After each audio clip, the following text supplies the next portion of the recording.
This beautiful girl is Mona. She is an almost 2-year-old Great Pyrenees, so she has that beautiful white coat.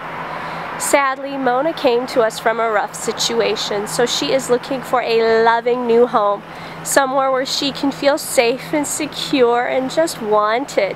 She is a very sweet girl. As you can see, she is very mellow, very gentle, just wants to sit here and be petted and scratched. She's very friendly, seems to get along well with everyone, loves getting hugs, just a sweet girl. And she does love treats and takes them very gently, as you can see, and she does know how to sit for treats.